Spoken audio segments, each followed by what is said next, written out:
I don't know. I said that kind of way in one of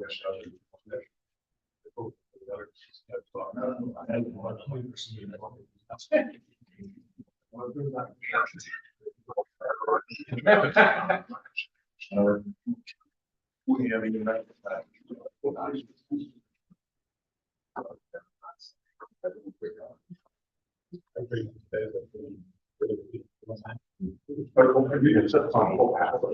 So many we're able to do that for it. Post it.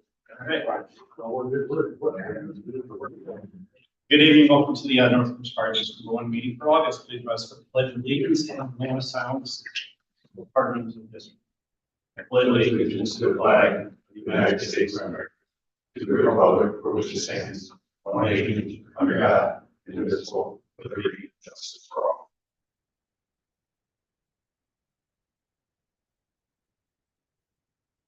Thank you.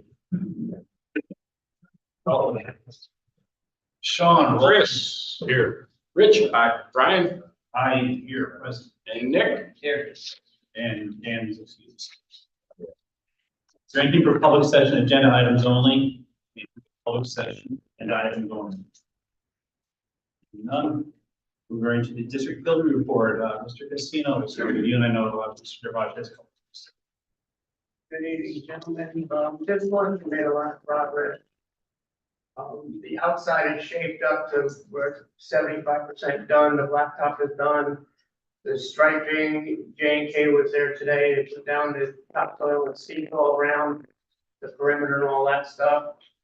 The generator, the new generator is up and running and the old is out and gone. So the people that have those working who can get to that, they had an emergency today, they couldn't be here today, but they'll get on that this week. Inside is slow but sure, the kitchen is getting done at this point, the ductwork was done today, it's gonna be welded tomorrow, the next day. And then the other trades can get in there, do the ceiling, and get their lighting and all that kind of thing in there.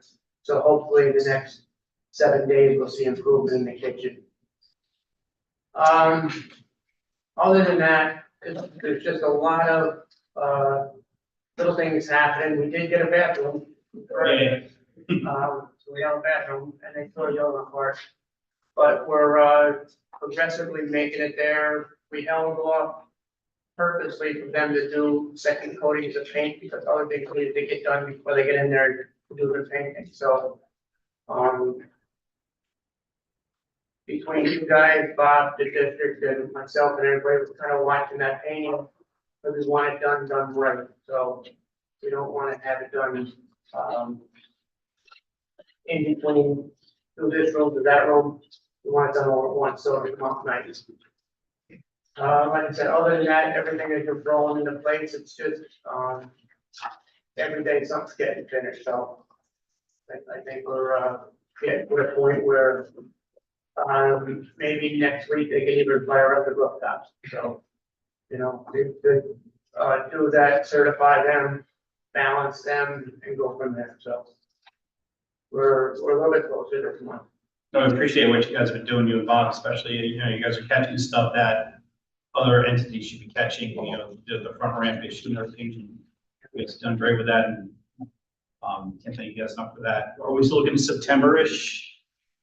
I know that was the admin I hope meetings. so. You know, I hope so, because everybody on our side of town, plus you folks are getting a little impatient with this general contractor, so. Yeah. And we just have to be careful with, I mean, I have to be careful the way I speak to him, because sometimes, I've known him for a lot of years and he's miserable. But, I just gotta be sometimes more cautious the way I speak to him, but other than that, we're getting there, so. Bob's keeping me under his leash, I don't go to school on board, so. But other than that, we're all there. Appreciate it. Bob, I think it's on the finances. Yes. And the truth is Joe has to keep me in check most of the time, so. If you can just refer to whether it's the hard copy or if you want to look at it on your computer, I gave everybody the incidental budget worksheet. I just wanted to give you an update from 2 months ago. while we don't show it on here, the contingency was like 121,000. We have like $9,000 left. We had like maybe about $15,000 or $16,000 last time. We know it's going to get chewed up because there's a couple other things that we know it's going to get chewed up. There's no question about it. However, when we look over to the incidental side, we are doing very good. Okay. So based on all the prime contracts, based on the contingency that would get added into it, then there's an amount of, like on the second page, $814,470. That was what was approved by the board, still leaving a potential $165,000 that would still even be left over from what was the referendum vote. Okay. So that that 165 is like put aside. Okay. That's not even in play here. So when you take a look, and this is all actual as of today, everything on here is pretty much up to date. Sean and I, we reconciled everything as far as what he's paid since 2023, right up to date is pretty much current. There's actually some things on this sheet you have that you don't have yet because they're being paid. Okay, but they're on this sheet. So when you approved several items 2 months ago, like the Maltese Cross, you approved some bigger expenditures, the furniture, all of that, as you can see, that's all factored in here, or things that you approved and we don't know the exact amount. Just for instance, on page 2, where we look at the refrigerators, the freezers, some of the TVs, things like that, we didn't purchase them yet. Will be purchased. You already approved it, but we'll be purchasing them soon. So sort of an estimate.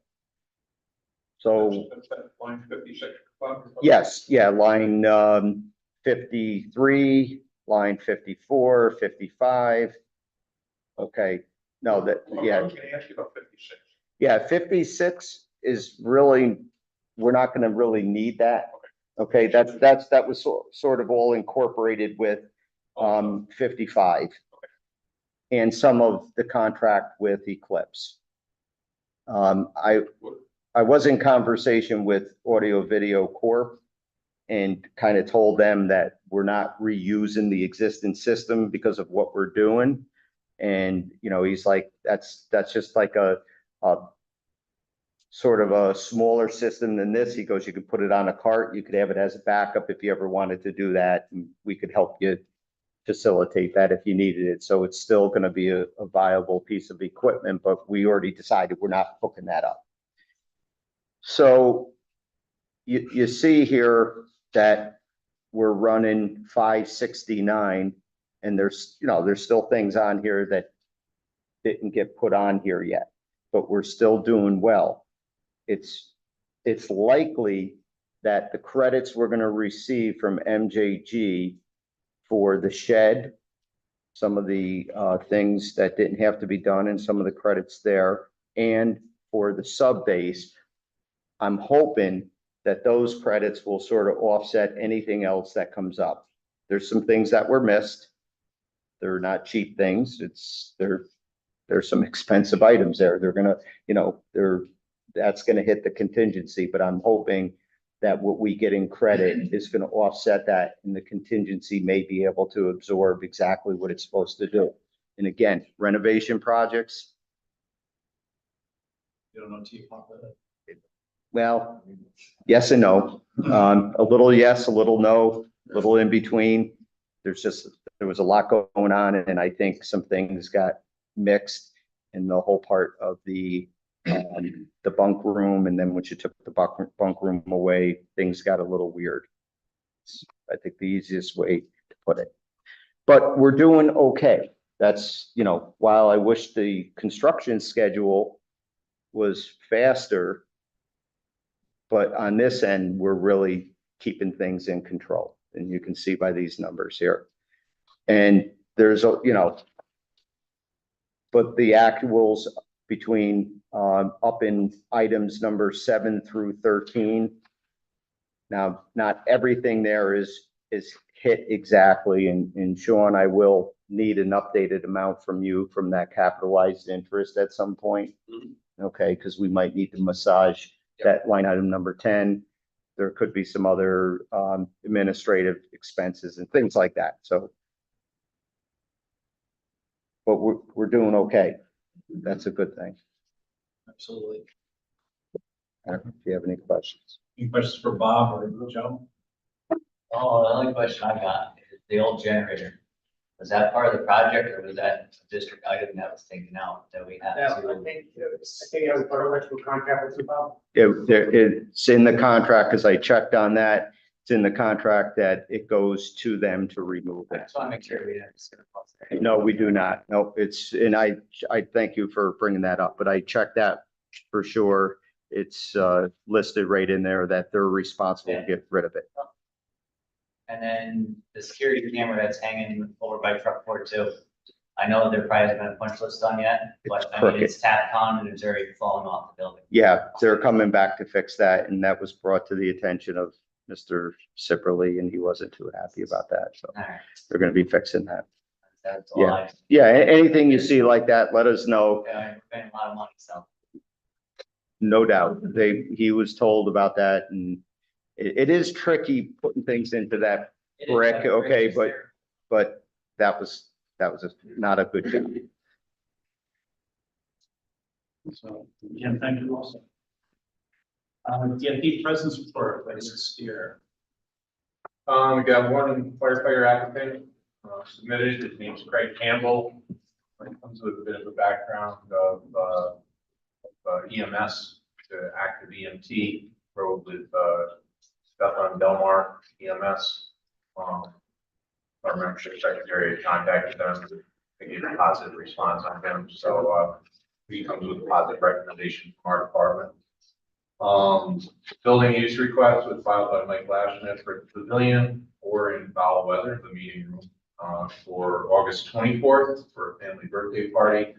I had pushed that to the chairman and admin assistant Durivage back in July. So that's good to go. I want to thank Bob Durivage for coordinating the clearing of our electronic sign out front of all the brush with the landscaping folks. That makes it a lot more visible for northbound traffic, and we appreciate that because we're trying to put up some new slogans and stuff, just trying to catch people's eye potential. Also, at our monthly meeting this month, we awarded 2 scholarships, educational scholarships, to the daughters of the members. One was Emma Golden, and the other was Mackenzie Fluke. Both received scholarships for college, and that's in recognition and remembrance of Kenny Clark and H. Gary Garrett, which we issue that annually. And, that's all I got. No, thank you. And Pat's on the application. I know Winesville says a membership application. We'll promote it again.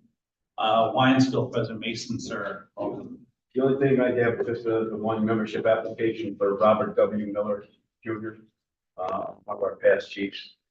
He's finally retired and closed the business, or sold his business, and now he's got the time and he's coming back active, so. We're good for your approval. Pass that one right now. Oh, those are good, you guys.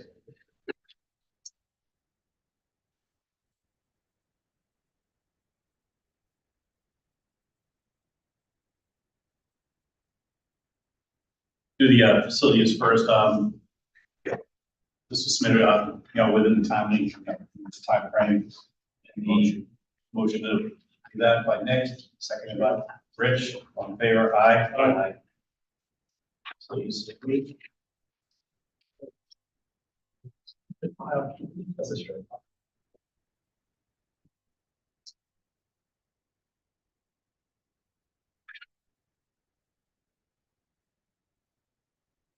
Well, what do you have? It's got a ticket for no seat. I don't know if this. We could put that down. All right, I didn't consider everything there.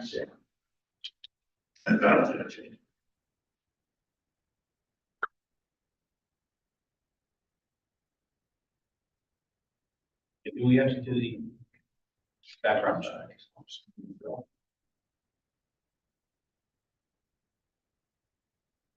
I just got the background check there. All right, I've got two new members, need a motion to open, Motion approval. by Rich, second by Chris, all in favor? Aye. Welcome aboard.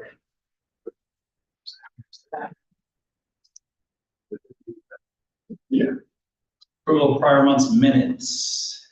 We have a chance to peruse them. That was when they've been changed and, Dropbox on that there, so. Friday. You set up the Dropbox Friday call? Yeah, they weren't changed. Yep. Fine. Motion approved, Second. second by Nick, all in favor? Aye. Aye.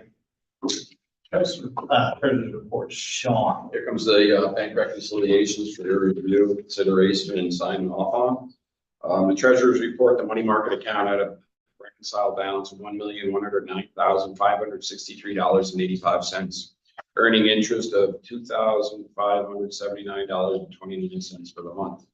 Year to date, we've earned $23,320 worth of interest on that money. The breakdown of those funds is $234,167.90 is for the general fund, $733,790 is for capital reserve equipment, $104,760 capital reserve building, $36,845 capital reserve repairs. The WFD capital project had a reconciled balance, excuse me, of $1,392,188.18, having earned $3,558 worth of interest for the month, $35,898 of interest for the day.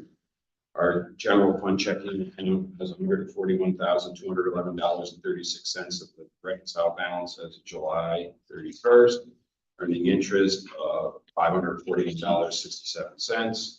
Year to date, $2,491.94. All these numbers will correspond with the attached bank reconciliations that were added to this cover sheet, as well as you will find a listing of all the checks that were paid during the month of July. These checks tie out to the list of approved invoices at last month's meeting.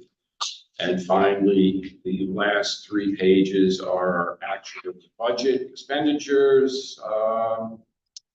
$1,142,322 actually spent. We budgeted $1,454,000. Looks like $688. So we have about $310,000 left for the rest of the year. Please be conservative with your spending. Thank you very much. Oh, and I would be delinquent if I did not mention that somebody among us has won a prestigious award of firefighter of the year for their particular department. He's going to be mad at me for saying that, but I think we should also, give Mr. Hannigan a round of applause. Oh.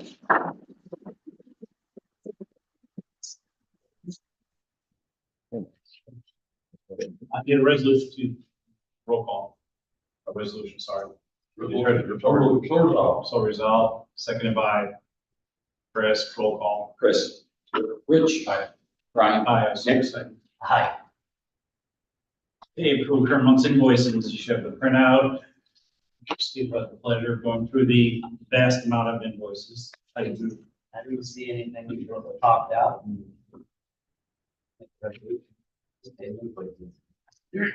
I don't look at that. Resolution by Nick, seconded by Rich, roll call. Nick. Aye. Brian, Aye. Rich, Chris.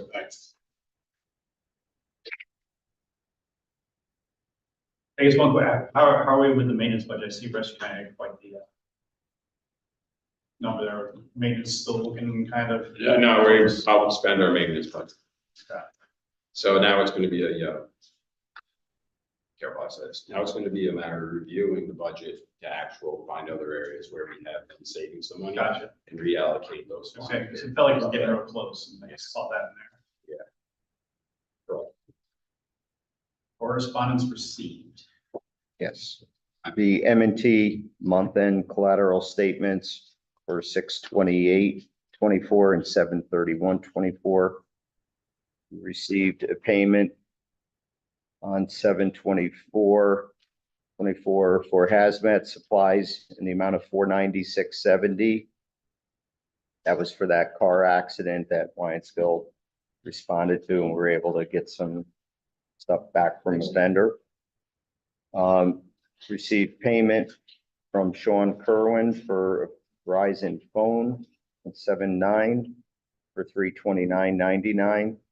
We received payments both from DFD and WFD for their quarterly Eclipse bill.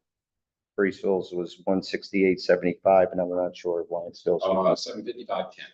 $755.10. We received a payment also from DFD for Eclipse services that DFD had worked on one of their own laptops. They billed the district and DFD reimbursed the district. There's New York State Association of Fire Chief training announcements in there, and they were also sent to the chiefs. I believe they get them anyway. And the Association of Fire Districts of New York, Fire District Affairs, Bolton for August and September is included in there. Nothing was sent. I'm sorry, I did have to complete a report for our workers' compensation. They were not getting paid for the paid staff, so on and so forth. So I submitted that. I'll give you a copy of that. Okay. Yep. Looks like nothing here for old business, and we can get into old business. Nope, moving on to new business. The seal coating proposal should be box. Yep. You probably don't want to get the history, I'll probably butcher it, but Louisi Brothers used to do the seal coating, but they're kind of no longer. Yeah, it's not, it wasn't actually Louisi Brothers. It was, yeah, it was, no, that's okay, because Louisi Brothers is like, has three big companies. This was a kind of a subsidiary company. It was one of the Louisis that ran it. It was Louisi Asphalt Services.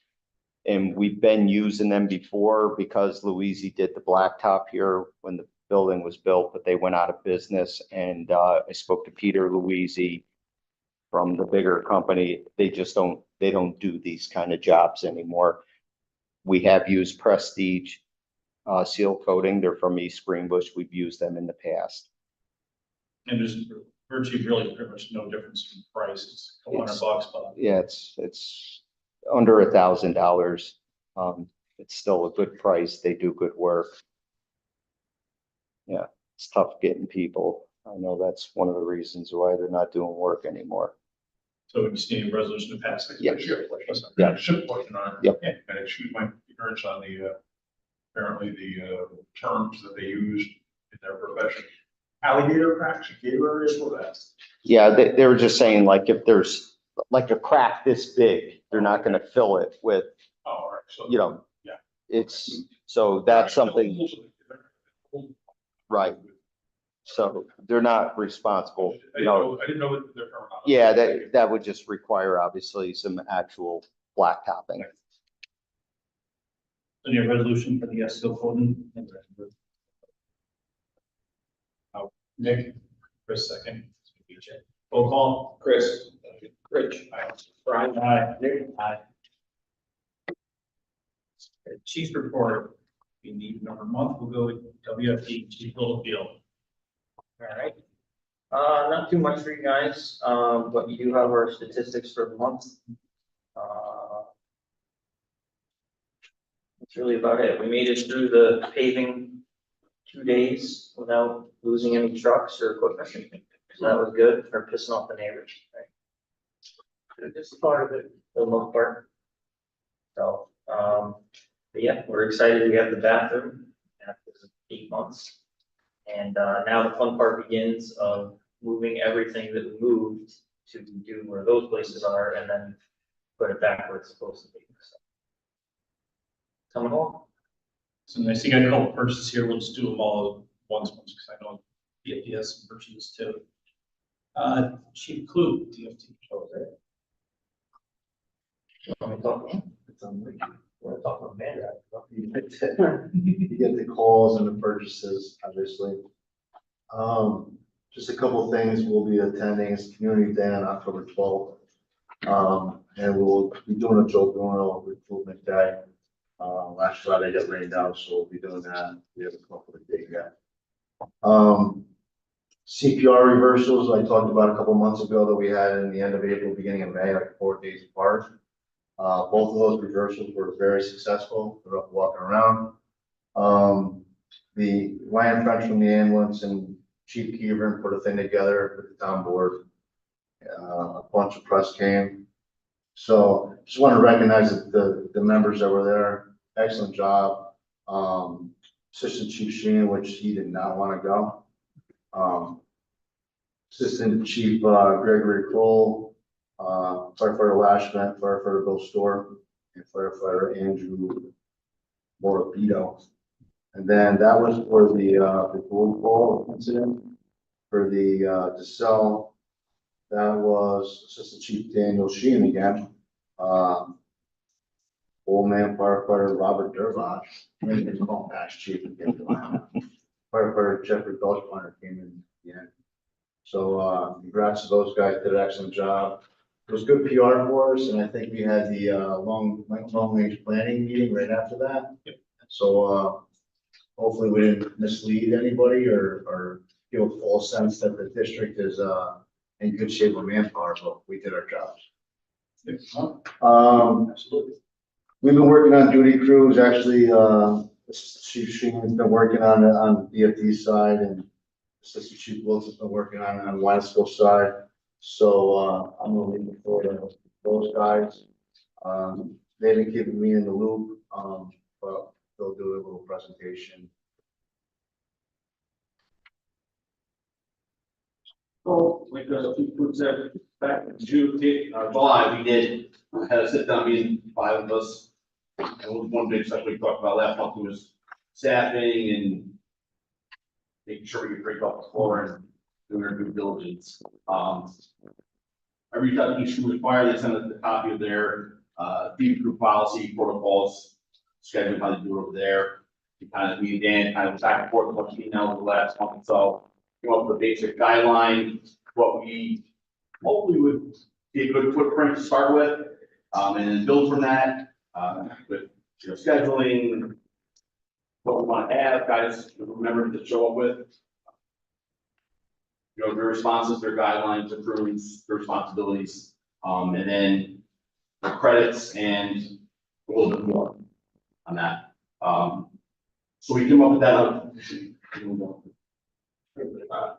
So we could send you a copy of the guidelines with that, what we drew up with. It's pretty self-explanatory, pretty simple, nothing crazy. Basically, the schedule will work out to being the duty crew weeknight shifts that we run from Sunday at 10 a.m. or sorry, 10 p.m. till Monday at 6 a.m. Sunday through Friday morning.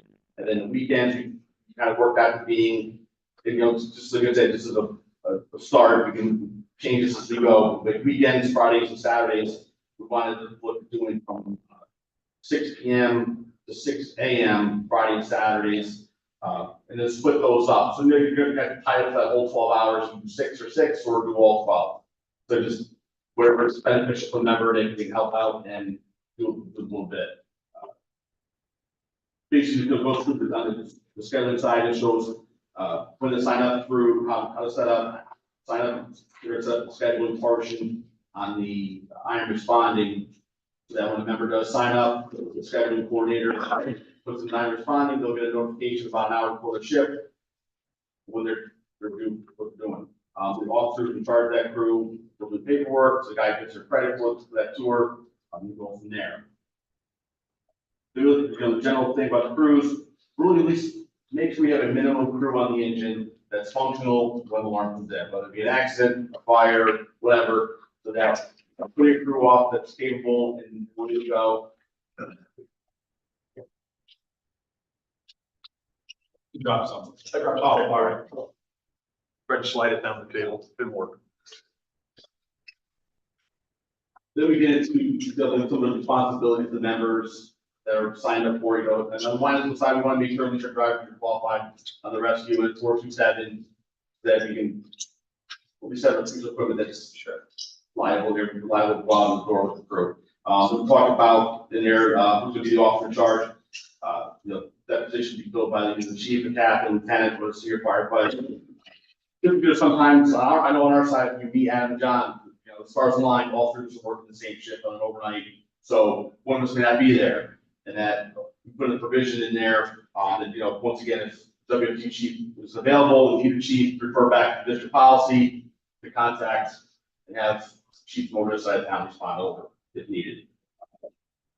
It goes back through, the officer charged responsible to pay for the tour, in the absence of the chief, lieutenant, captain, they're also responsible for the alarm sheets.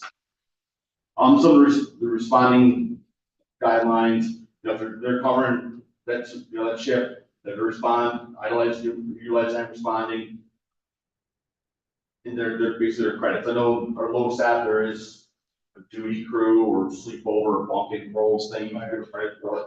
So we went back and forth about adding a little bit more to that to give the members a little more incentive to doing it and hopefully get more people involved. The low staff just gets to a certain limit and it's like, I reached my limit, I got my points, I'm done with that. And there's people that count their low staff and sit there and watch those sheets every month and make sure they're doing their thing.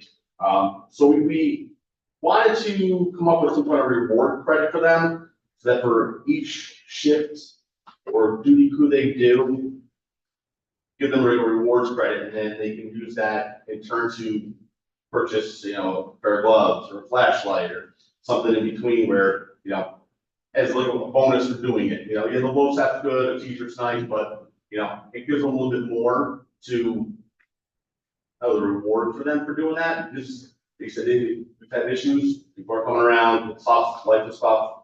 So we wanted to give that little extra bonus for them. And, that's money wise, I would say we've back and forth with points and how we wanted to work that out. And it's come back down to, what could be allocated for that.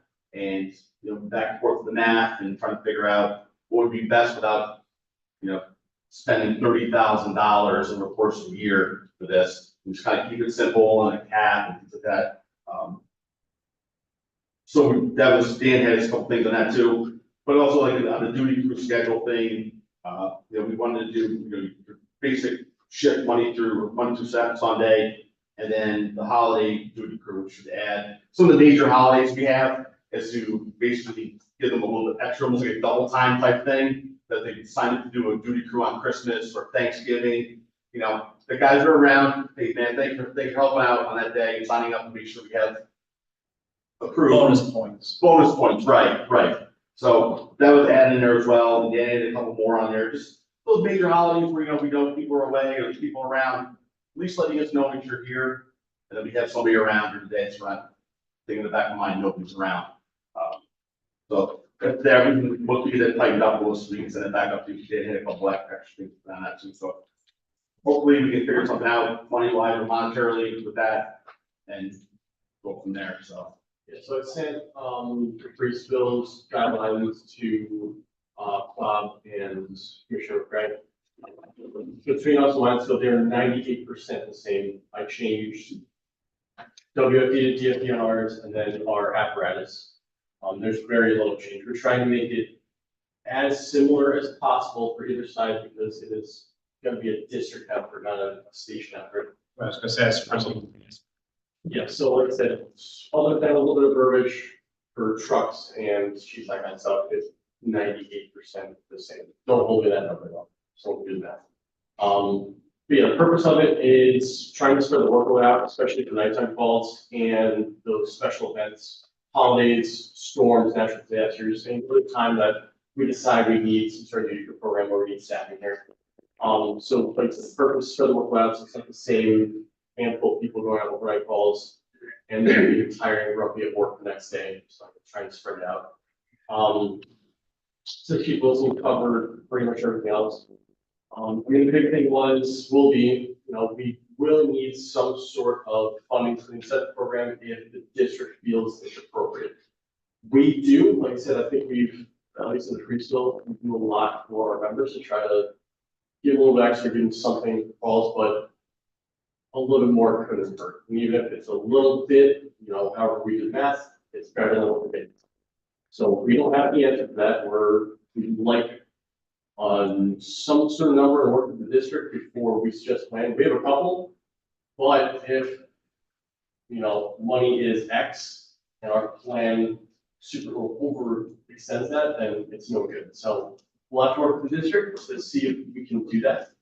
Regardless, we're gonna roll out for September. We're gonna start the scheduling for September, and then we will figure out the extra incentive program after that. But the purpose of it is staffing of apparatus for overnight calls. So we're gonna start, it's our first monthly meeting in September, and then the incentive program, we can work with you guys and roll out later. If we give some retroactive pay, later in the year, even better. But like I said, we're all ears. We have some ideas, but we'd like to hear something from the district. Maybe not tonight, because I know you guys are busy, but we're open ears.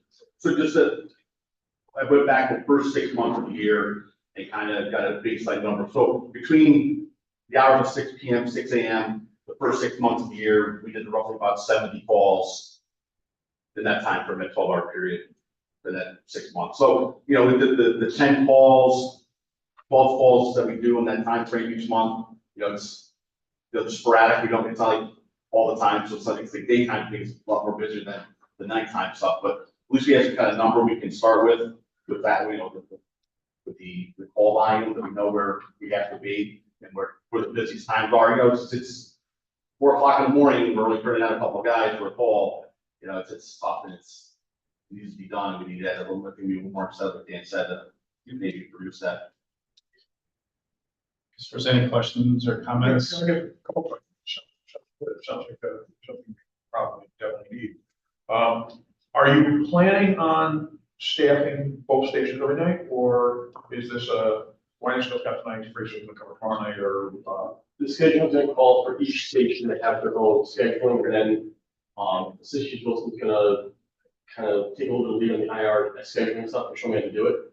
But then we'll be able to share the schedule between each station. So if we know the Patrice has got 1 tonight, but Lionsville's got 4, all right, well, maybe we're less load sharing that night and they're Lionsville to run the work. But each station can have their own crew, and we're going to follow the response to that as we see fit. We're not going to up the Patrice to cover Lionsville calls, that kind of stuff. It's response will stay the same. It's just getting people there.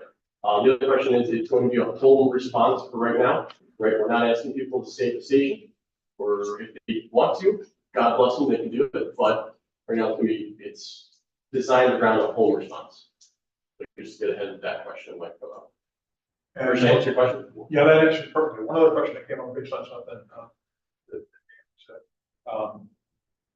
about holiday special events that day. So people want to sign up for that day, we're going to reward them. We look to reward them credit.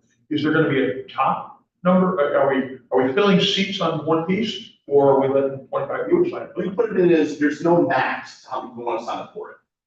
We want at least a minimum to provide a safe crew to get the rig off, to at least start a mitigated emergency when we get there, mitigate the emergency. If 15 people sign up for a Thursday night, so be it. Good for us. Okay. If only 5 people sign up for a Wednesday, we make it work. So, as long as we have a crew that's confident, capable, and willing to go out and in the middle of the night to go take that call, fantastic.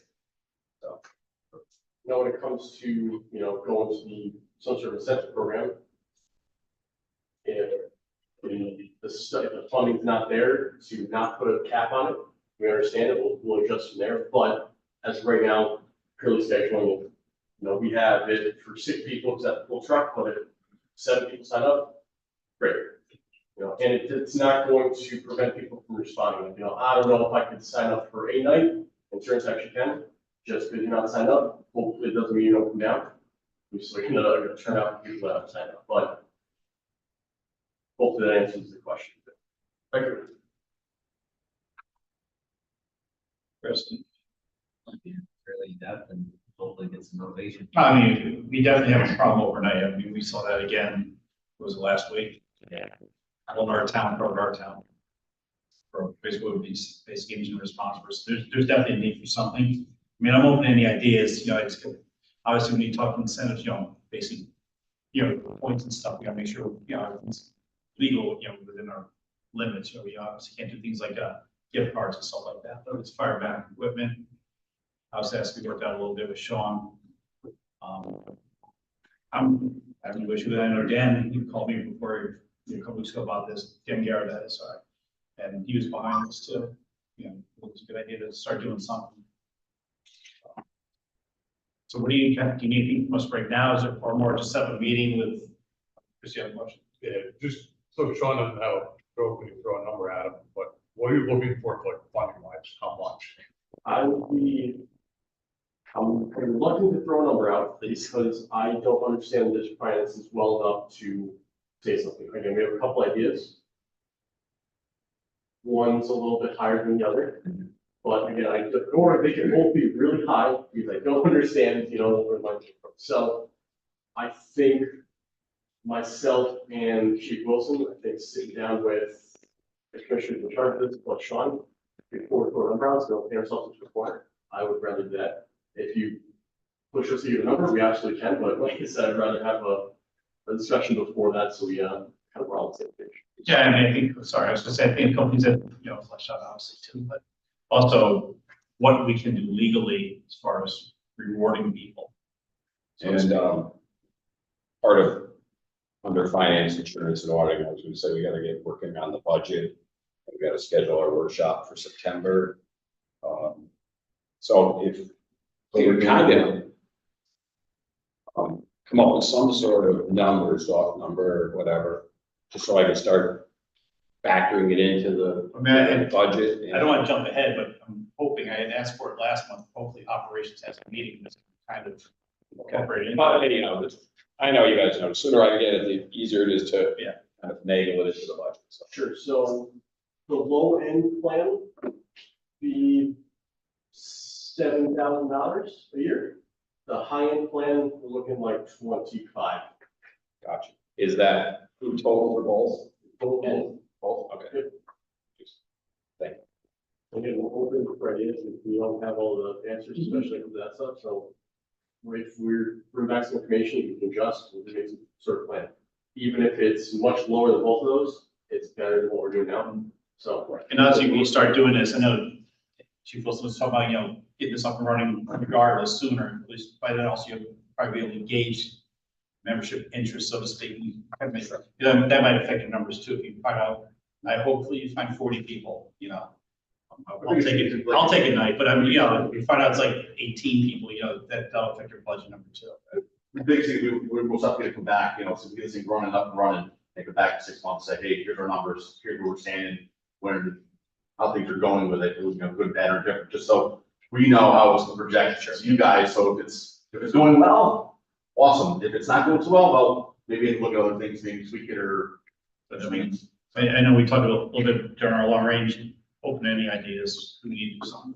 And to that, going back to my first question about cap at the top of it, and you said, well, we get 14 people for a Tuesday night, that's a wonderful thing.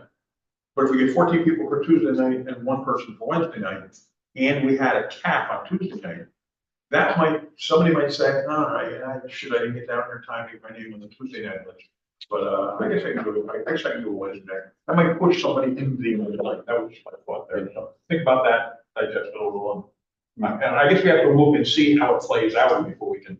And it's working document, and, you know, it's new to us, what we're doing, and like I said, the 6 month window, we look through it and say, hey, you know what, we just got to tweak a little bit here, pull back on this or whatever, so it's, like I said, we're trying to figure out the best solution. We adjust it as it goes.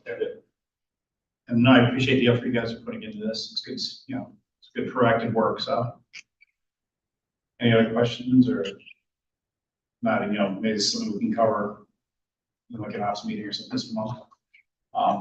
We do have purchases here. Brian, on that, I did send the document, Dan, to the whole Yeah, I did board. the same too, sorry. Can you also get yours over to me so I can get it to the board? You said from Weinstein, you had your guidelines? Yeah, so basically it's just the same thing, so I'll email you. Oh, yeah, when you get a chance. Yeah. Thanks. Okay, so everybody had a chance to look at the invoices and the resolution to approve. I'll second it. Resolution by there, second by Nick, roll call. Chris. Aye. Rich. Aye. Brian. Aye. Nick. Aye.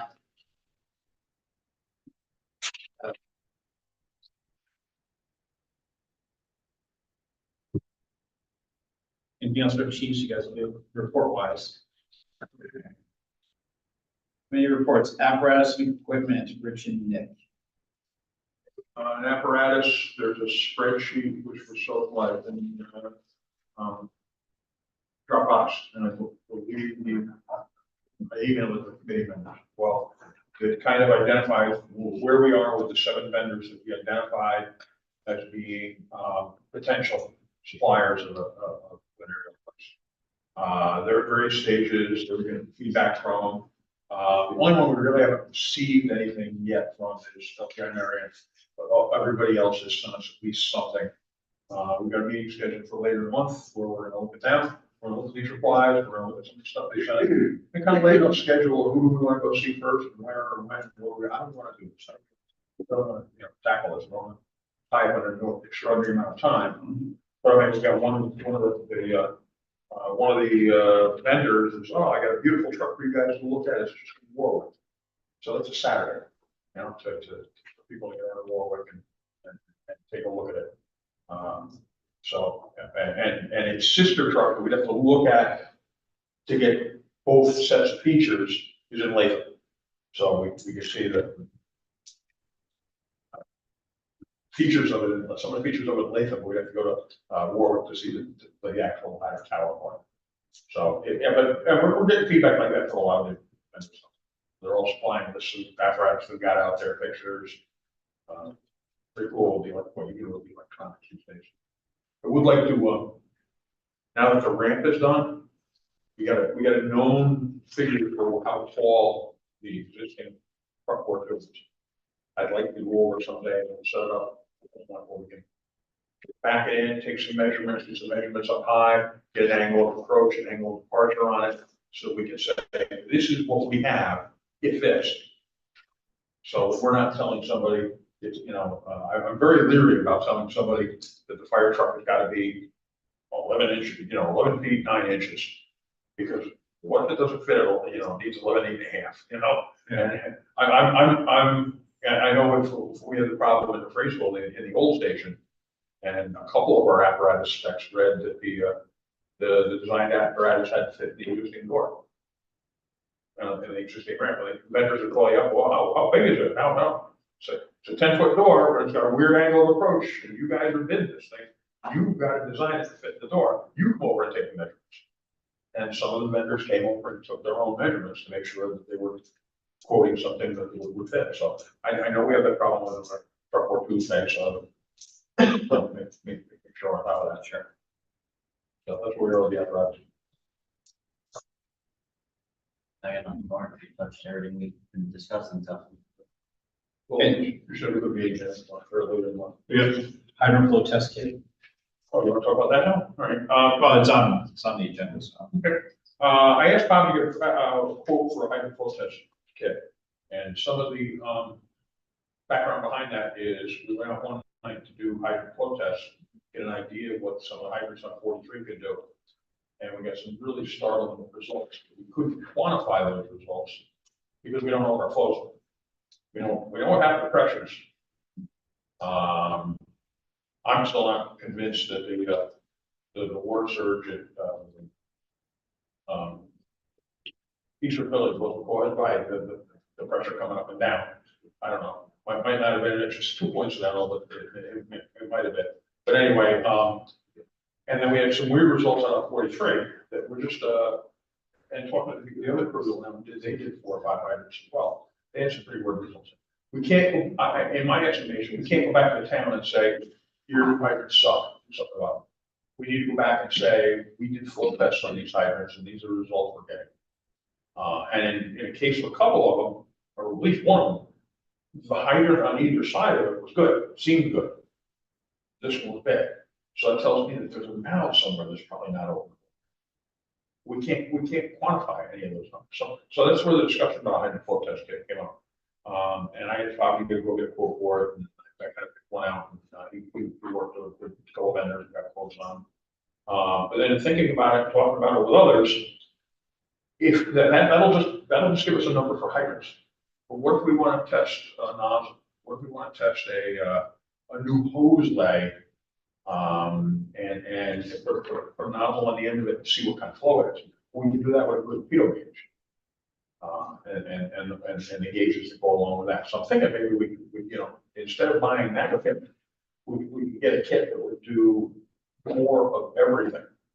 I did a little research on it today. It's either actually a good feeder gauge kit looks like it's cheaper than what was spec there or what was quoted there. You can jump up to electronic flow gauge and metering stuff, which, now you get $6,000 to $7,000 range, which is like nice to look at, but nah, I don't think so. But I think these things would be, it fills two needs. There was a question at the Big Mutual Aid Trail a few weeks ago about what we're flowing. Can't tell you. We can guesstimate it based on how many tankers went, how big the tankers are, and over what period of time. We can't tell what we were flowing because there's no way to quantify it. We go to a hydrant, we can't quantify that. We can use it for that, we can use it for training. I just, I think it's worth discussing and take a look. That's why this isn't. Yep, no, Nick or Chris got anything on that, 'cause, I mean, on my level, right now, I'm thinking, just for hydrant stuff, I mean, really, the town should also be out there doing it. Our manpower is kind of taxed so short of doing out a drill. Maybe there's other alternatives, like if we really were even going to take on the task of doing this, the town may have a gauge that we could use if we're even going to go that far. The other thing I'm thinking is to maybe next time we do something on 43, invite Keith or the worker to come out and say, here's what we're seeing. Maybe they can troubleshoot it, in real time. But I know, as Sean mentioned, the budget is a little tight. But this fight right now, maybe go that route first, more like get them work with them, maybe come out with us, just tell them where to look. Who did all the flow tests years ago on the Winesville side? Because all the hydrants are color coded. It was required in a contract by the vendor. So I think we should go to the town and, they get paid by the hour and, this was dropped on their end. Oh, it's definitely gone out there. And I've had that conversation with them. And if it has to be a letter from us saying that, hey, you need to, we've noticed a couple of fires on that side of town. We're very, like Brian said, we're hurting on manpower. To go spend nights, writing down this information. And then spend money on the kit that. There's a number of things that I think we're not getting the quality of what we should be getting from the town with regards, I don't know if we have that discussion here. But no, it's definitely not this one. I would do anything more afterwards. But Okay. anything else on hydrant flow test kits with building and grounds? They don't have their own budget for it. The only thing is, Joey, now that they raised blacktop from that back, you guys have anything planned from the shed back now that they lost the curb? What do you mean? Like a guardrail or anything. Guardrail going across that curb where we painted so you know where to stop for the trucks. That whole curb is now gone because that blacktop came right up to the top. So I don't know if you guys had something. No, that was never Oh, all. guys already got around. We don't know where the fuel tanks sit and the hose issue just yet. So we gotta get that figured out first. No, he means on No, yeah. that. No, you know how you drive along the back of the building where we have the paint marks so the drivers know where to stop? Yeah. That curb all the way back to where our fire police park, the curb's completely gone. Like, they brought the pavement right flush to it. They- I'm afraid somebody coming down the hill in an ice storm is just gonna go straight down and over. So I didn't know if that was something you guys noticed, and then you guys already were We'll working on have it. to walk the property first because that was never in the engineering or whatever, so we'd have to walk the property and figure what you guys might want to see, because it would be a different thing. Yes. No, it was just something I noticed. I didn't know I if you guys already had the wheels turning on it. I just wanted to check the boards. But, so that's something we'll have to look at. That's another one of those unforeseen things Yeah, that no, it is. we have to walk the property and take a good look at it, Chris, it's a good point, so.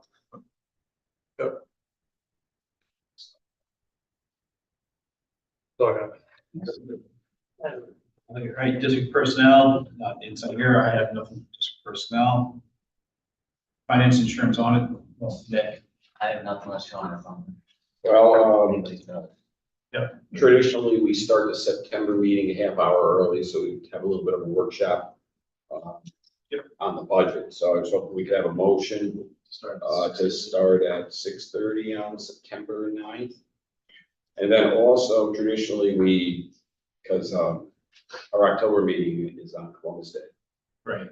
And on the 15th, I have to do the presentation to the public for the budget, public hearing. So historically, we moved the October meeting from the Columbus to the Tuesday night. Okay. So, but I mean, we have time to make that motion next month if you want, but just think Oh, about we can that. make the motion now, to start the September 9th. But it's meeting at 6:30. It's 6:30, correct. Motion by Chris, second by Nick, all in favor?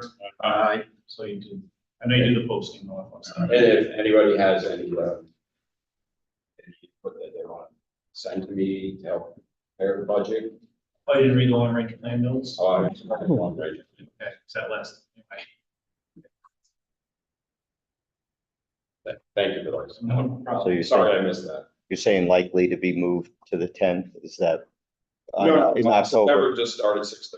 right, but the October would likely, To move from the, Isn't it the yeah, it's the, Weird month. 14th? no, it's- Monday night. Monday is the October. 9th. Excuse me, I'm sorry. October. Yes, you're right. Yeah, so it'll be the 15th.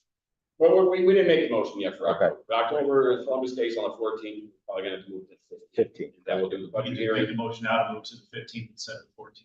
If you want to do it now, that's fine. 6:30, we'll do the public hearing, and then with the regular meeting to start right after that. Director Public Hearing. Rich raises his hand. Second, Nick, all in favor? Aye. Just might as well slow down a little. Okay. No, no. Get out that number sooner. Less surprising. All right. Long range planning, Nick. I mean, I can go over the notes if you want, or, Yeah, we had a lengthy meeting, we had, Brian and myself were present. We had, Durivage, Steer, Luke, and Dan Sheen and Greg Cole. There was nobody present from, WFD committee members. We discussed, a number of chiefs, station keepers, low staff changes and apparatus plan.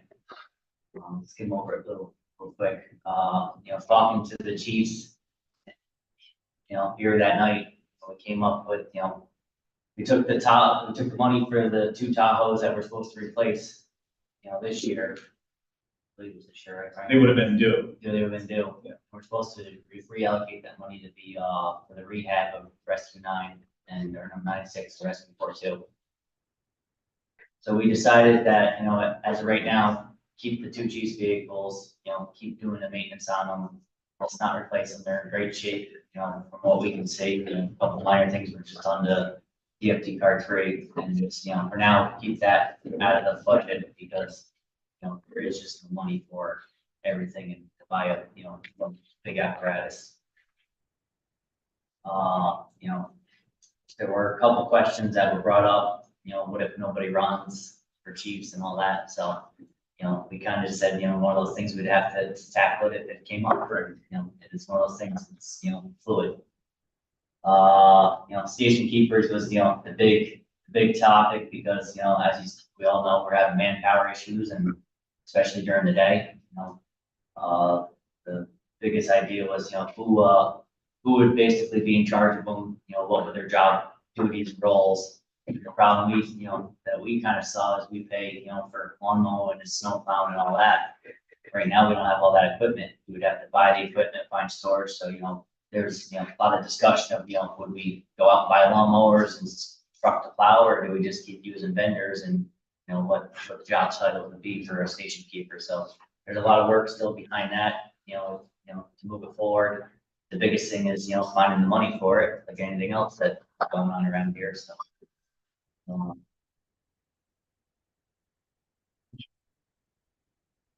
LoSAP, LoSAP, it's been the same thing for a long time. Just kind of touch it a little bit, it's only, you're getting a lot in $20 a year, we all know that. And, kind of, Brian, you said was you more know about this one. Like I said, on LoSAP, one of the things we're looking at is be the LoSAP committee and Sean sitting down, start looking at, other options. I know we had conversations before in passing about, 457s and different ways other districts do this stuff. Right now, we're spending close to $300,000 on basically a pension fund a year, 270, I think was the number last time. So we're looking, maybe some creative ways of doing this. I mean, over time, like you think about, if you remember for 13 years and you leave here at the age of, I don't know, 33, you got to wait 29 years to reap the benefit of 13 years here. Whereas if it was like into a 457, it could cost us less from an administration point, just the upfront cash. And that money just goes with you. So it's more, to me, it's more of a modern day incentive, so to speak. It's just one of many possible options out there. And just for the record, because I know this is going to be in 12 different ways from having, this would have zero bearing on anybody in any existing plan. This would be something new for new members down the road. And what would hopefully happen is, as we start investing into this form of different LoSAP program, that 270 will start coming down. So we're not putting as many bodies into it. We looked at the budget. It's, well, I don't want to jump ahead, but it's not pretty. For years, we did very minimal tax increases, very minimal. And now we're to the point, being honest, we're to the point where we're hurting to get caught up. We got a 3-4 piece of apparatus coming due that's going to be close to $3 million cash. I mean, it just adds up, and so just anything we do, creatively. So I'd like to have like a meeting with the LoSAP committee and Sean, kind of look at some ideas. I don't know if you got some, connection with FASNY or just some different things. That's more down your lane, so to speak. I think one of the other points that another point is, the young folks, they don't think about their LoSAP getting it in 35 years. I don't give a crap, pardon me, about that. Yeah. But if we were to say it's going into an account that's their account, it's their money, and they can take it with them when they leave. Like you can with a 401k or whatever you might have. I think that might be more of a tool to be used for recruitment for these members, because it's now their money. Right. So And it they have would be considering switching from a defined benefit to a defined contribution down the road. Okay, so something to think about. So maybe we can, I mean, sure, I don't think it's going to affect any budgeting items now, but maybe something we can start thinking about. Maybe in 25 or To reach out 26. to the FIS and Penflex. Yeah. Have there been any changes to the state's LoSAP enabling law that will allow us to become more creative than we were when the sales were put together? Well, we're not at the max, because we could go to 40 years, couldn't we, Terry? 50 years, yeah, we're at 30 years of approved benefit. So, I mean, there are other things to do there, but see, as you know, most corporations have migrated away from a defined benefit plan to a defined contribution plan because it's just more affordable. But I'm wondering, has there been any changes to legislation that would allow us to, leverage some of the things that we want to do with the 2-year groups? Is there anything, any changes to the enabling legislation on LoSAP that we can basically go back and look at our plan and say, hey, we can change some of this stuff so we can lighten up or take down that. Yeah, that's Fast answer? Pardon? Fast answer? Yeah. No. No, okay. What I need to know. And honestly, to me, if you asked me 30 years ago when I joined, or 20 years, whatever it's been, this or that, I would rather have the contribution. That would probably be more of a incentive, so to speak. I mean, in theory, excuse me, as an example, in 7 years I can collect. I could die 6 months later. So that 30 years, I got for 6 months with my wife. Here, this money is just sitting there, it's earning interest, and it can go with me. If I go to move away, I can merge it in my own portfolio to 457. So there's other options, but Right. so that's something we're looking to come back with, so that starts freeing up more cash for what we really need, fire trucks and actual operations. But I mean, No, you're fine. It's kind of it's all lumped together, so. It all plays in each other's hands, so.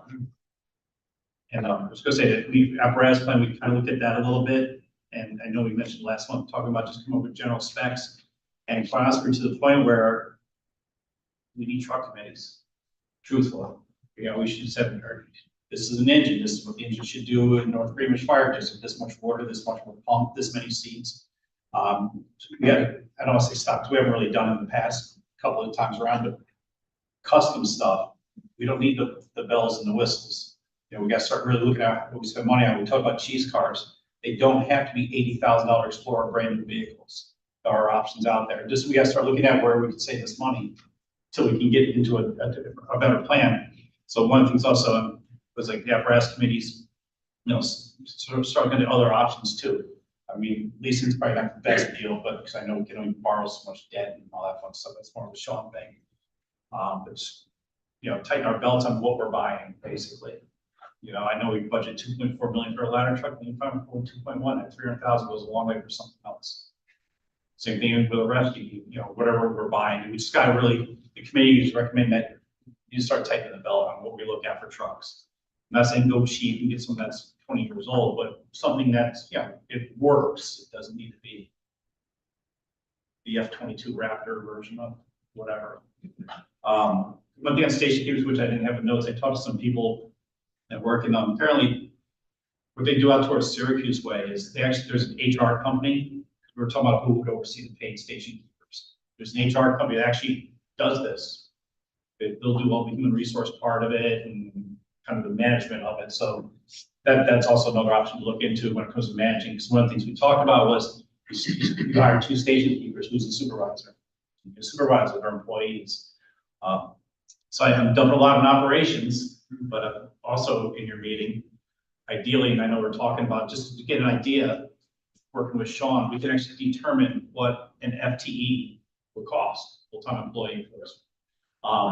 So say, you know, you just make it, does that be exact, but just throw a dollar amount out? How much would it cost for one of them?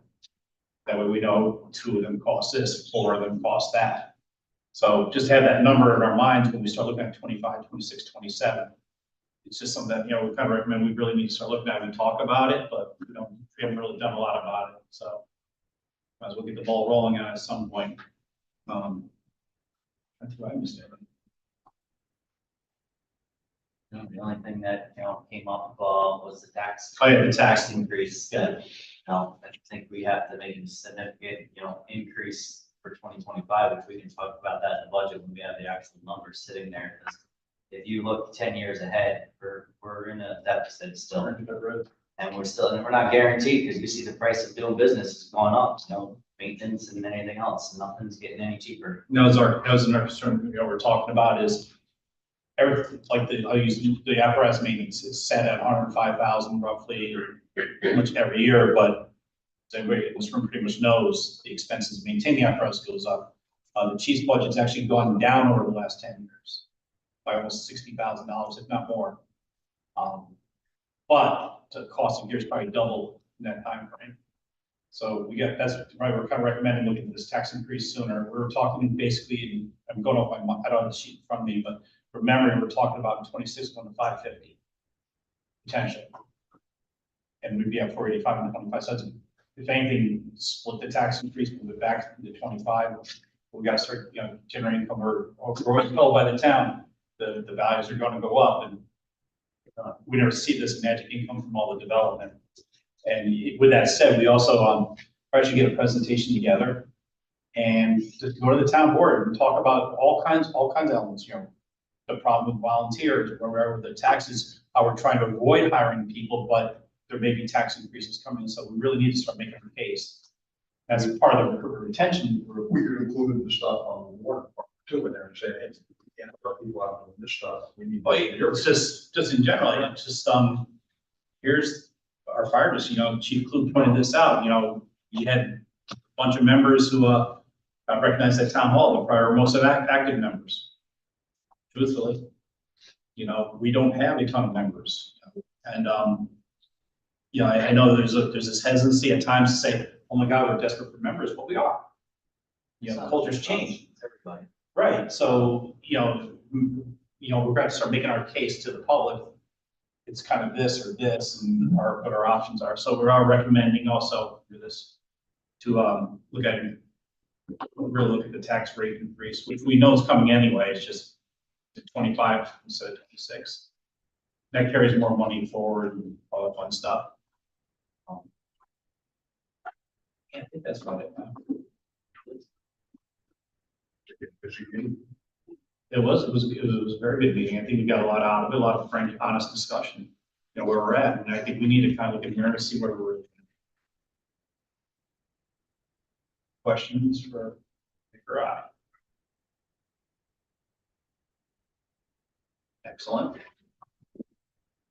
Policies, procedure, membership.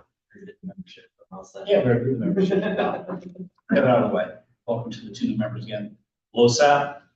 No report. Other than just, A lot of retiring people. sit down with Sean sometime, and obviously it's going to take more than just a month. But maybe October, November, we can get past budget. November time, yeah. We'll sit down and start looking at, that gives us all time to do research and look at different options and different ideas. Business operations technology, Dan. Brian, on that, I just have one thing to report to the board. I'm trying to get the 6 new cellular iPads in service. And I've run into a little snag with Apple because we've kind of used up our allotment, not being a business account with them, even though we sort of have alias emails, it kind of comes back to a regular email. So I think there's going to be a fix. It may be a very small fee with them to do that, but there has been a delay on that. And last week I spent a couple hours on it, and hopefully this week I'll be able to get to it. I apologize to the chiefs for not getting them in service. I wanted to get them in service before now, but now we're running into too many same phone numbers and emails assigned to Apple IDs, and that's where the problem is. So I'll do my best to get it fixed. Do you think maybe down the road, like looking at, I mean, I know we use iPads, but is there a reason we couldn't look at Android down the road or something like a Galaxy tablet or something? There's a reason, I guess, I know some people like Apple, I don't know. I mean, we already bought them. But. Yeah, I guess that's just the direction we've seemed to have gone in the last decade or so is the iPads, but maybe next time we could look at that. It's a lot of work creating all of this data that you have to with Apple ID, and then it's a lot of work. So my kid forgets a password sometimes on the cell phone. It's so, but I apologize. I will work on it. You've had, you know, us with the building and you've had a plan in place. Development plan review, which I didn't make the last planning board meeting, but Mark said there was a lot on there. Okay, fireman operations, Rich and Chris. In your Dropbox, well, I don't know where about to put it, but you've got some statistical analysis on 614 Cooperville Road. And if you look at it, I did 4 different reports for Cooperville Road for both 2023 and this year through the end of July. And 2023 is the stat is a little bit off because it's showing a total of 49 alarms. There were actually 53, but there's something wonky with the way their addresses were entered. You can't get them to come over under this report. So if anything, the numbers are worse than what this is presenting. But according to this, they ran 49 calls. We, the district, ran 49 calls, 614 Cooperville Road in 2023. You look at the 24 list, we're already at 32 as of the end of July. And I know that there's been at least 3 more since the end of July. 614. So we're well on our way towards achieving, that's the right word, reaching the same number of calls that we did last year with them. If you look at alarms by time of day and compare them, there's a couple in those midnight hours. And then it's like at 3 o'clock in the afternoon, they start climbing up, through supper time, and then they wind back down by about 9, 10 o'clock. All right, so they're all that evening stretch, is when they're hitting it. I didn't notice anything really, something really jumped out at me by month by month. Nothing there jumped out at me as being statistically interesting or, but I mean, March of 23, we had 7. I mean, that's a lot of runs in the course of 1 month. And if this month keeps up, we'll have that, this month for it. Alarm plate day of the week was kind of interesting. I go to a lot of these calls, but I never would have guessed that Sunday was the busiest day for them. Breakfast.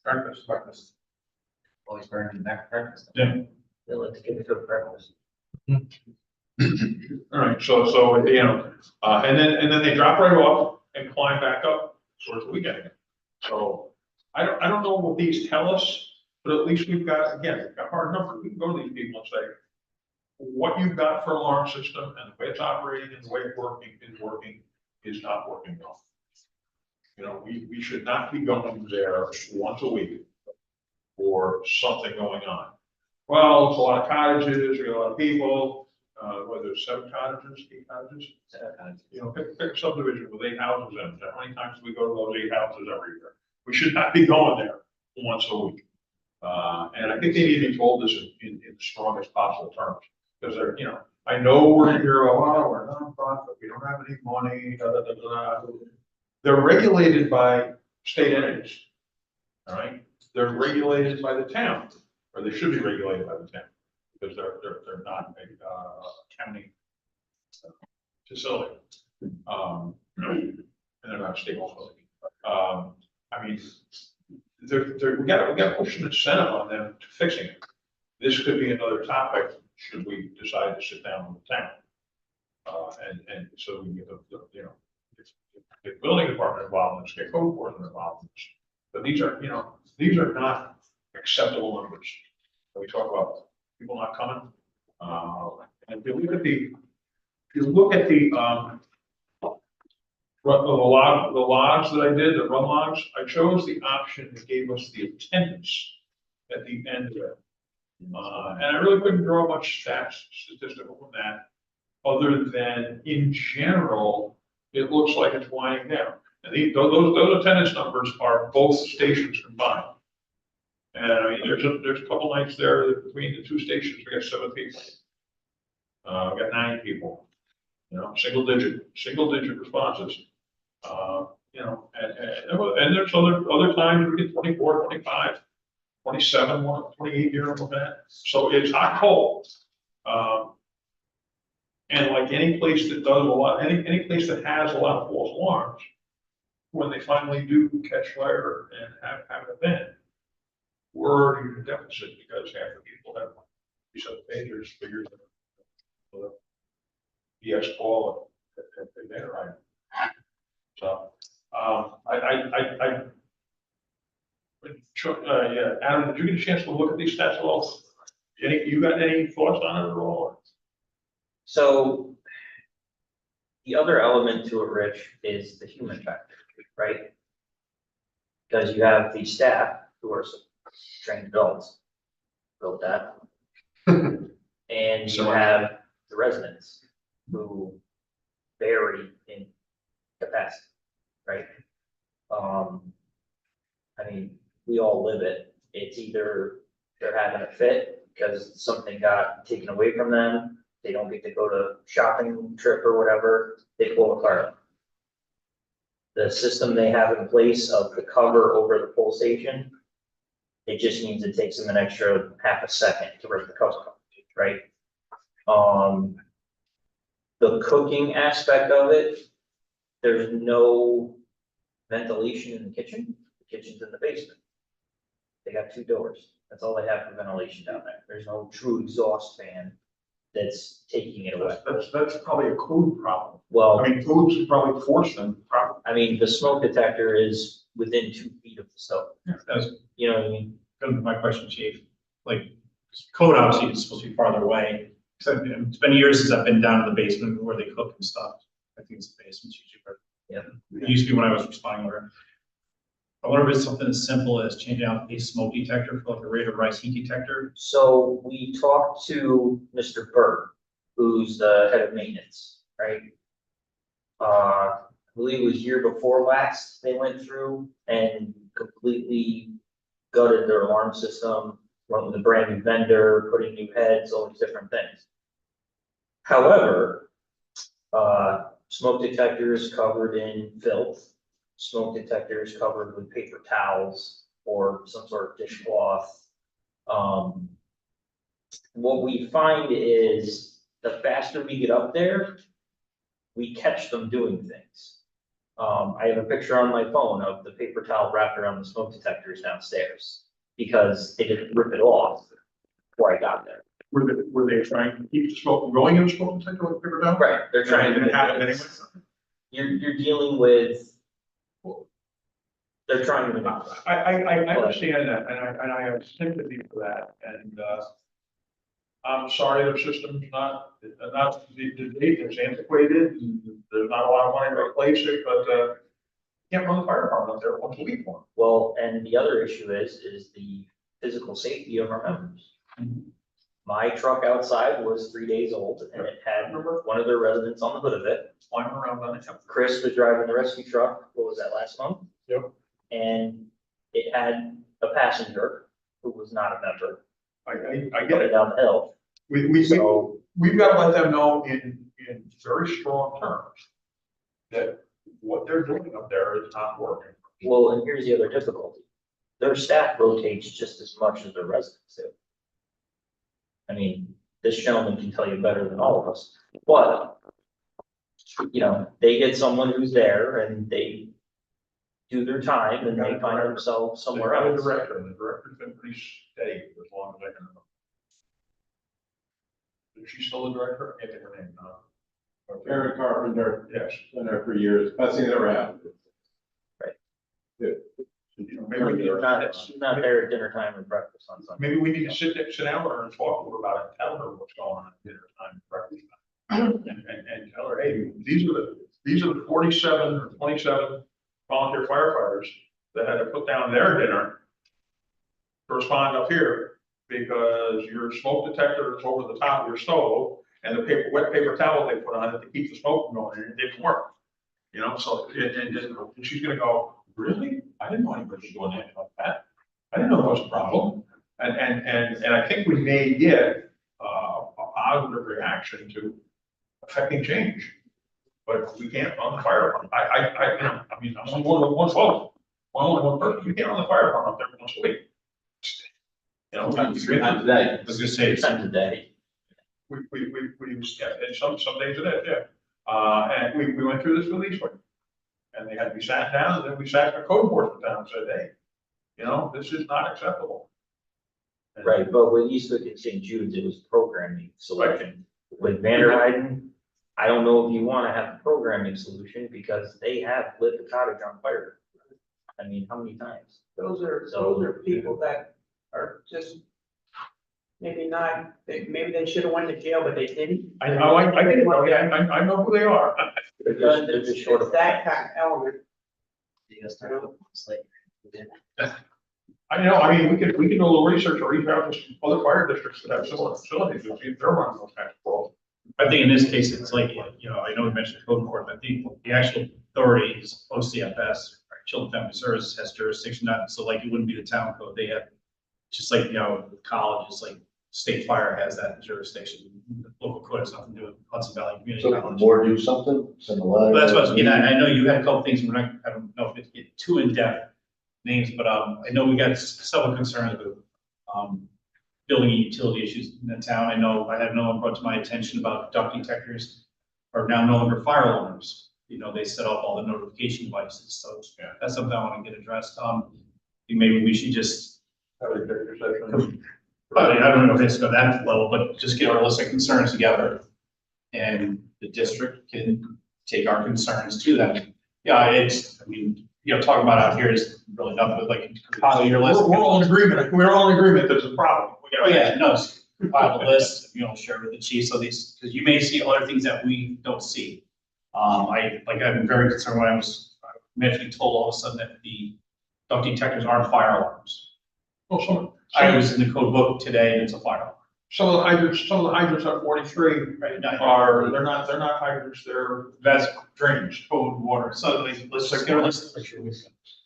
They're high pressure relief devices, they're hydrants. So we'll get our list of concerns together if everybody's okay with this. And I know we're already talking about meeting with the supervisor to go over other concerns and issues, talk about recruitment, retention. We don't have to blindside them, tax increases, one of them know what's going on in the town. And just kind of have that meeting we've always talked about. I have no problem going there myself and whoever wants to go with me, but let's get our list together. We'll get to the two chiefs so you guys can review it. If you see something on there that we didn't cover, please by all means add to it. Then we'll just set up a meeting. Want to do the same with Vanderheiden? I think Vanderheiden should be part of it, because I think, it wouldn't be addressed by the town. We would have to find out the Children Family Services rep is. I think I know who the Rensselaer County one is already. Because we interact with them through certain other entities where we share, like Viking Daycare, State Fire, and OCFS kind of work together. I think some of that can simple hardware fix. I'd be curious if they're actually looking at the maintenance records and the hood systems, which in theory, Vanderheiden should be producing to the state inspector. We would demand it if we went in, we would, they think that was a college type setup, we would tell them, stop that detector out, should be a radar horizon detector or the nucleus system of 8 feet from any cooking appliances code. But the problem is Vanderheiden was built before there was a code in New York State, coding from out until built 2001, and had a green book in 84, and before that was make it up as you go along. So I think that's just the best way, and we'll get our concerns, and Rich, want to go with me, we'll go with you and Joe, and we'll blindside Bill or the building department with it either, but sit down and have an honest discussion. But like there was an issue down here at 16 North Greenbush, alarms going off. One of our members made a statement, hey, I think it was at the request of a Lionsville chief back there. And well, that's because it's not a fire alarm. Well, it's a fire alarm. It's setting off your strobes and your siren evacuation device. It's fire alarm. So either make it not, or it's fire alarm. So we got some things we should be bringing. So I'll add to the list and let's create a document we'll pass around and so we'll copy the two chiefs in on that. Recruitment retention, Rich and Chris. Efforts are ongoing, you heard the chiefs reporting that they're doing some stuff at different events. Bob coordinated getting a sign for the brush cut back, so the sign is not visible from both directions, so hopefully we can get that maintained a little better and a little nicer looking out there. We're gonna keep it open so people can see the sign. But it's funny, with all the discussions that have been going on, and these meetings are generating some good discussions. These meetings and the discussions that are happening at our fire company meetings are generating some good discussions. One thing that I'm hearing is that more and more people are recognizing that recruitment and retention, while it's important and we got to do it, is still at this point just a Band-Aid. And then we've got to look at a bigger, longer term, more permanent solution. And I think you hit on it earlier when you were talking, we're not that far down the road. No, we're not. No, yeah, I would ask you guys can try to grab something, because I know we talked about in probably April and May, we talked about put some money into the budget to assist the companies in recruitment activities. If you guys can maybe try to, unfortunately, both on recruitment and operations, so we're asking a lot of you, but like I was asking last month, you guys can just get together with the two companies' recruitment committees and start getting ideas like what we can do or what we should be doing to help support them, because we did promise to put some money into the budget next year to support the company's activities, and he needs that for September. I know the free throw looked at one point, the committee looked at a pop-up tent, a table cover and some other stuff, and it's probably gonna be I don't know, 5-6 grand by the time we, I don't remember what the quotes were exactly. Yeah. And it was just, you know, it was unplanned, there was no money in the budget for it, couldn't be, there was other things happening, couldn't be done. But if recruitment and retention are a Band-Aid, how much do you spend on Band-Aids? Well, also, what I'm thinking that, again, I'm not on the committee, but even something simple, not to say simple, because you obviously got to produce it and do it, but, we're talking about on emails, things like with the budget, like making our case known to the public. A flyer? Some kind of larger mailing that could be put together, it could be information on the district park, but also talk about retention, just based on the facts, the way things are. We do need volunteers, we are a volunteer department. Your texts are way low thanks to these volunteers. If we don't have volunteers, we gotta start paying people to do this job, to be blunt, but if you get the notes out there that we are a volunteer department. I looked over, I don't get, I don't know, recruitment. during the course of the month, we were sent the flyer for Wine and Sales fundraiser. Very nicely done, very professional looking, looks really good. But something jumped right out at me, I said, there's a line, something to the extent of, we're 100% volunteer, which keeps you from having to pay taxes for the service. And I just kind of chuckled saying, how many more years are we gonna be able to say that? Not more.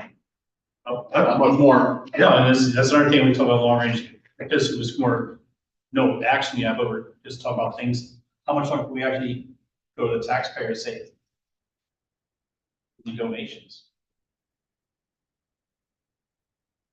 But anyway, some, if you guys can kind of get together, get some ideas, at least a dollar amount, so we can get into the budget for Sean.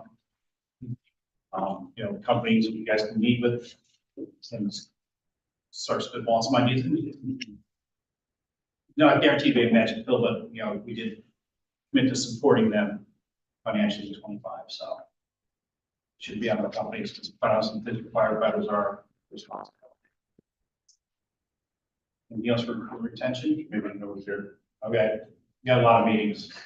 Yeah, I got surgery scheduled too now, so.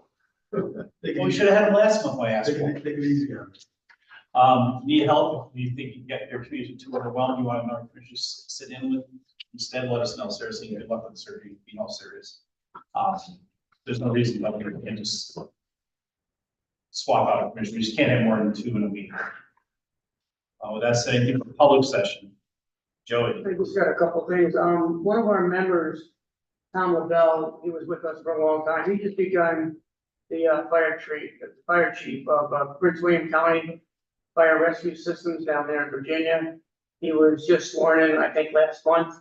So that's a pretty good bullet on our back here in the town of North Greenwood, between the district and, I mean, that's a pretty big department down there. They have 700 and some paid, like 300 and some volunteers. So that's a pretty good. Not that I thought that he came from here. Can't even name, but Mark Malone. Mark Malone just got promoted, he's a battalion chief in the career department, he's went down in that. So I was pretty happy to see that, because Tom was under me when I was chief, and he did that, and everybody knows him, so. And just one thing on the town, they're putting $1 million park in Wineskill for a playground. If they got $1 million there, I'm sure that if the district went to them and asked for $2,000 or whatever for a meter that Richie is looking for, they may have it. They're putting $1 million park in Behind town hall. Winesville. Huh? I thought it was $250,000. Well, when I was at the board meeting the other day, spotting them guys were saying it was $1 million. I'm Tom Ball. They're replacing the pipe in town hall, and then they were gonna do another one. Yeah, behind me, Right. because they're trying to give that land back to Wingo, which, that's another battle. So, I mean, they got money. I mean, it cost us $4,600 for a building permit for the town of North Greenbush for our station, and these other buildings that are going up in town, they're gonna be thousands for a building permit. So I mean, if they can't scratch up some money for what Rich is looking for our safety or our knowledge. It's not just the money for the meter. I've had this discussion with Bill Miller. And it's not the meter, it's they don't have people to run. They don't have people. They don't have people to do hydrant maintenance. They don't have people. Yeah, but I mean, if you were going to get the meter and do it yourselves or ourselves or whatever, maybe they can supply. it was never my intent, you know. Never my intent to say the fire department will go out there and say, well, no. But we gotta have enough of a representative test result that we can go back to them and say, your hydrants don't function properly. We're not getting the water that we should be, there's a problem. Instead of just anecdotal information. Look, you know, I mean, they wrote that hydrant malfunction, whatever the problem was. They wrote that lack of water from the hydrant at the Lake Road fire off to a chunk of ice in the main. How is that possible? You think about how is that even possible? That a chunk of ice could have gotten in the main and restricted fire flow part of the way into the fire. I can't even fathom it. But with us not having any imperial data empirical data to be able to measure it, you know, I could go flow water out of that hydrant right now and say, that doesn't really seem good, but I don't know what I'm getting. And that was my desire was to have capability of spot checking hydrants so that we can, and that's why I got thinking about, maybe we don't need the hydrant kit, maybe we're on overlays and deck guns and that kind of stuff, they want to see what flows there are, so we can do it in the feeder gauge. That was my thought of changing. That's why I was thinking, like, if they don't have the people to do it, and they have one sitting there, they can probably loan it to us. Yeah. You know, I'm not saying, you know, should be on our members that you can do any of this, you know, we should be dragging them out with us saying, hey, we're drilling on 43, come see what you got here.